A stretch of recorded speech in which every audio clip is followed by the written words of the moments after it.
ang nadamdaman ko. So, looking back, damdaman ko pa when we're in high school, ginagad mo ko permi lagaw, ginafront mo nga malagaw, gali kay pa-date ka mo ni Kiko.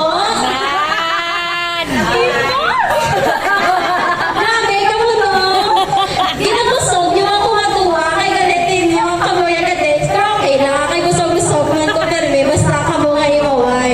Kag, grabe, di ka siya syara. Kumuya, kasi akong siya imawon mo kung kapit mo kung kabasket si Kiko.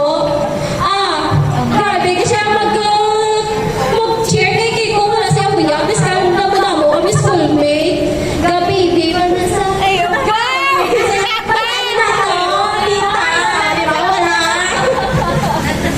So, thank you, kid. Kay... Bis ka na, amala na tabo. Bis ka na din tawad ko kang challenge ni God. Kaya nabata si Luke. Magkabigyan ng guts ko nga magtulikanay ko mga duwa. And, dude, di ba nagbalikanay? Gitman ko mo in the right time, gitara.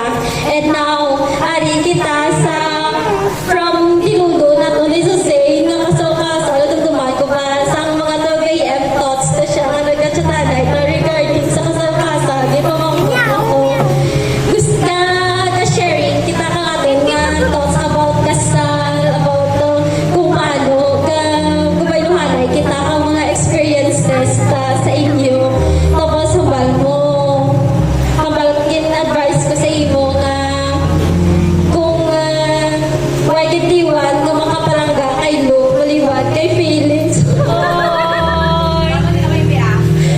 Yung grateful, gid ko siya kay Biskan Papano, open ni God ang imo nga heart nga magbalik kay Kiko. At, huwag ka kabaan siya, ang gatsatanay man kami ni Kiko. Ginarinig ko kay Kiko, ano na ako? Nagkinahangalan ko si Kiko, sigan ako, kulag na ko.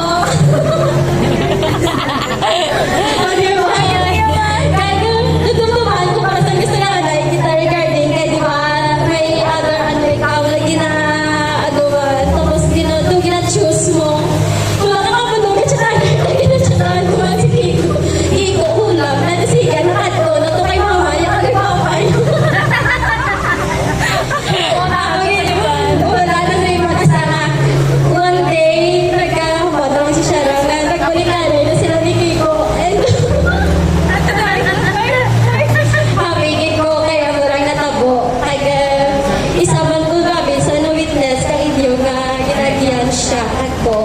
So, message ko lang tani kung ano man ang inyo nga kung anong ginapaigutan kang inyo nga nagbalikanay, tani magstay lang rin. And, whatever na challenge ang maabot man sa inyo, accept nyo gid kung ang mga flaws nyo nga duwa. Kay kung di man ko expert sa marriage, kay di pa man ko married, pero wala na siya kang open lang ang mga duwa and let nga ang magpalangapaw sa inyong relasyon ang pagpalangaanan ng mga duwa.